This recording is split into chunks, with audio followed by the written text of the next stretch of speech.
దీని మీద ప్రాజెక్టులు పూర్తి చేయలేదు.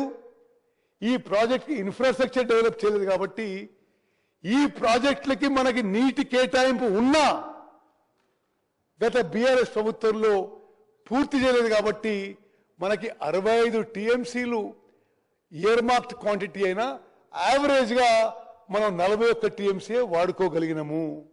ఇది ఉమ్మడి మహబూబ్నగర్ జిల్లా ప్రజలకి ప్రతి ఒక్కరికి తెలవాలంటే మనకి అలొకేటెడ్ వాటర్ కూడా అధ్యక్ష అలొకేటెడ్ వాటర్ కూడా ఉపయోగించుకోలేకపోయినాము. ఎందుకంటే ఉమ్మడి మహబూబ్నగర్ జిల్లాలో ఉమ్మడి నల్గొండ జిల్లాలో గత బీఆర్ఎస్ ప్రభుత్వంలో తీవ్రమైన అన్యాయం జరిగింది. ఇరిగేషన్ ప్రాజెక్టులు పూర్తి చేయడానికి ఏమీ చర్యలు తీసుకోలేదని చెప్పి నేను మనం చేస్తున్నాను. నెక్స్ట్ అదేవిధంగా నెక్స్ట్ అదేవిధంగా ఈ Pothireddypadu head regulator Rayalaseema lift విషయంలో నేను ఈ సభకి కొంత వివరంగా చెప్తా. ఎందుకంటే పోతిరెడ్డిపాడు హెడ్ రెగ్యులేటర్ కానీ రాయలసీమ లిఫ్ట్ ద్వారా తెలంగాణకి రావాల్సిన కృష్ణా నదీ జలాలు 13 టీఎంసీ పర్ డే. ఇది 13 టీఎంసీ పర్ డే. గతంలో ఉమ్మడి ఆంధ్రప్రదేశ్లో 4 టీఎంసీలు ఉంటే 13 టీఎంసీలకు పెరిగింది. దీంట్లో ఒకటి పోతిరెడ్డిపాడు హెడ్ రెగ్యులేటర్ వెడల్పు చేసుకోవడం, ఎస్ఆర్ఎంసీ కెనాల్ వెడల్పు చేసుకోవడం, లైనింగ్ చేసుకోవడం, రాయలసీమ లిఫ్ట్ ఇరిగేషన్ స్కీమ్. మరి గత బీఆర్ఎస్ ప్రభుత్వంలో వీళ్ళకి తెలిసి ఆ పనులు మొదలైనవి, పనులు ముందుకు పోయినాయి.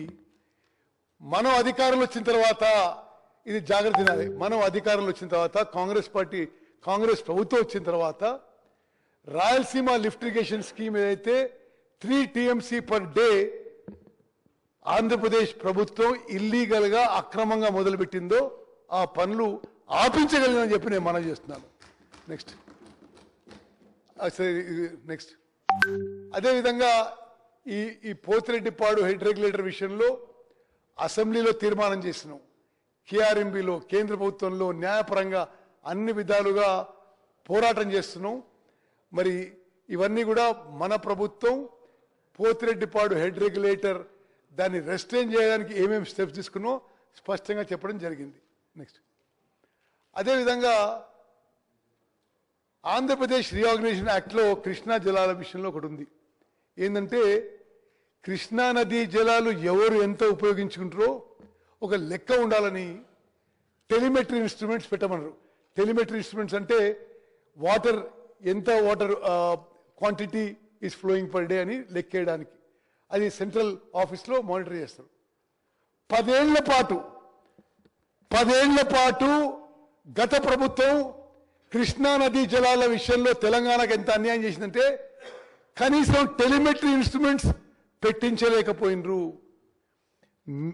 కాంగ్రెస్ ప్రభుత్వం వచ్చిన తర్వాత మేము కేంద్ర ప్రభుత్వంతో కేఆర్ఎంబీతో పట్టుబట్టి ఆంధ్రప్రదేశ్ ప్రభుత్వం ఈ టెలిమెట్రీ ఇన్స్ట్రుమెంట్స్కి వాళ్ళు ఇవ్వాల్సిన బడ్జెట్ వాళ్ళు ఇవ్వకున్నా మేం బడ్జెట్ ఇస్తాం, వాళ్ళ సైడ్ టెలిమెట్రీ ఇన్స్ట్రుమెంట్స్ పెట్టడానికి కూడా మేం బడ్జెట్ ఇస్తామని చెప్పి కొంత అమౌంట్ ఇవ్వడం జరిగింది. ఇంకొంత మరి ఎంతైతే అంత ఖర్చు పెడదామని చెప్పి కూడా స్పష్టంగా చెప్పినాం.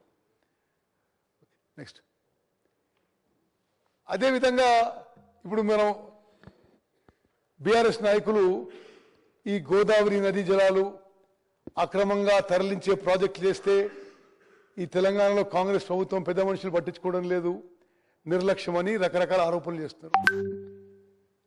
స్పష్టంగా శాసనసభ రికార్డుగానే మనం చేస్తున్నా ఆనాడు వైఎస్ జగన్మోహన్ రెడ్డి గారు ఆంధ్రప్రదేశ్ ముఖ్యమంత్రిగా, కల్వకుంట్ల చంద్రశేఖరరావు గారు తెలంగాణ ముఖ్యమంత్రిగా పలు సమావేశాలు ప్రజాభవన్లో చేసి ఆంధ్రాకి లాభమయ్యే విధంగా, ఆంధ్రాకి మేలు జరిగే విధంగా చర్చలు కొనసాగిందని చెప్పి నేను మనవి చేస్తున్నా. ఇప్పుడేమో బీఆర్ఎస్ పెద్ద మనుషులు ఆంధ్రప్రదేశ్ అక్రమంగా నీళ్లు తరలించకపోతుంది ఈ ప్రభుత్వం ఏం చేస్తుందో ఆరోపణ చేస్తున్నారు. ఆనాడు స్వయాన ముఖ్యమంత్రి కేసీఆర్ గారు గోదావరి జలాలని రాయలసీమ తీసుకుపోయి రత్నాలసీమ చేస్తా అని చెప్పిండు. అనేక సందర్భాల్లో శాసనసభలో చెప్పిండు. అక్కడికి రాయలసీమ పోయి మరి అక్కడ శాసనసభ్యురాలు రోజా ఎట్లా చెప్పిండు. మరి మీ అందరికి తెలిసిన విషయం, గోదావరి నదీ జలాల విషయంలో మన ప్రభుత్వం వచ్చిన తర్వాత కేంద్ర ప్రభుత్వంపై న్యాయపరంగా పోరాటం చేసి ఒక్క చుక్క నీళ్లు కూడా తెలంగాణకి రావాల్సిన విషయంలో తెలంగాణ నీటి హక్కుల్లో ఎక్కడా పోనీకుండా చేసింది మనమని చెప్పి మనం చేస్తున్నాం. నెక్స్ట్ ఇవన్నీ ఇప్పుడు ఆ రోజు వాళ్ళు సమావేశాలు పెట్టుకొని ఆంధ్ర తెలంగాణ వేరు వేరు కాదు, బేసిన్లు లేవు, బేసిజాలు లేవు, ఇంకా ఎన్నెన్నో ఉన్నాయి ఇటువంటివి. వాళ్ళేమో ఆంధ్రప్రదేశ్కి తెలంగాణ నీటి హక్కులకి ఇబ్బంది కలిగే విధంగా చర్చలు జరిపి ముందుకు పోయినరు. మేమేమో అన్ని ఆపిస్తున్నాం. ఇప్పుడు ఆపిస్తుంటే అసత్య ప్రచారాలు, ఒక ఫాల్స్ నెరేటివ్ బీఆర్ఎస్ పార్టీ పెద్ద మనుషులు ప్రజల్లోకి తీసుకుపోతున్న విషయం యావత్ తెలంగాణ ప్రజానీకాన్ని గుర్తుపెట్టుకోవాలని చెప్పి మనం చేస్తాం. నెక్స్ట్ ఇది ఉదాహరణకి ఒక ఉదాహరణ ఇస్తా. Rayalaseema lift irrigation scheme 3 TMC per day, అంటే ప్రతిరోజు 3 TMCలు శ్రీశైలంలో అబ్సల్యూట్ బాటం నుంచి లిఫ్ట్ చేసే విధంగా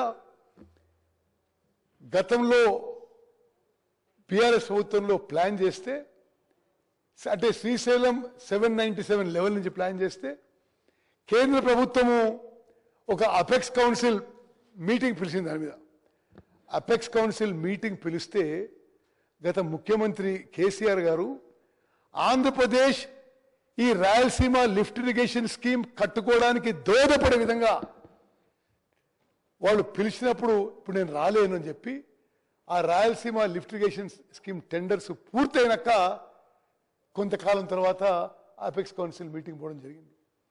మనం తెలంగాణలో కాంగ్రెస్ ప్రభుత్వం వచ్చిన తర్వాతనే రాయలసీమ లిఫ్ట్ ఇరిగేషన్ స్కీమ్ పనులు ఆపించిందని చెప్పి కూడా నేను మనం చేస్తున్నాను. నెక్స్ట్ సరే, నెక్స్ట్ అదేవిధంగా రాయలసీమ లిఫ్ట్ ఇరిగేషన్ స్కీమ్లో నేను సరే టైం తక్కువ ఉందని I just skip some slides. ఇప్పుడు మన ఎఫర్ట్స్ వల్ల ఇప్పుడు రాయలసీమ లిఫ్ట్ ఇరిగేషన్ స్కీమ్ పనులు ఆపించినము. వద్దండి, నెక్స్ట్ నెక్స్ట్ ఓకే. ఇప్పుడు ఈ ఫర్దర్ టర్మ్స్ ఆఫ్ రెఫరెన్స్ విషయంలో మనం బ్రిజేష్ ట్రిబ్యునల్ ముందు వాదనలు జరుగుతున్నాయి. ఆంధ్రప్రదేశ్ ఏమన్నదంటే ఆంధ్రప్రదేశ్ రీఆర్గనైజేషన్ యాక్ట్ సెక్షన్ 89 ప్రకారము బ్రిజేష్ ట్రిబ్యునల్ వాదనలు వినాలని చెప్పింది. మనమేం చెప్పినాం, section 3 of interstate river waters dispute act of 1956 దాని కింద వినాలని చెప్పినాం. అంటే ఈ సెక్షన్ 3 కింద వింటే తెలంగాణకి న్యాయం జరుగుతుంది. ఆంధ్రప్రదేశ్ తెలంగాణ వాదనలు విన్న తర్వాత ఈ బ్రిజేష్ ట్రిబ్యునల్ మన ఆర్గ్యుమెంట్స్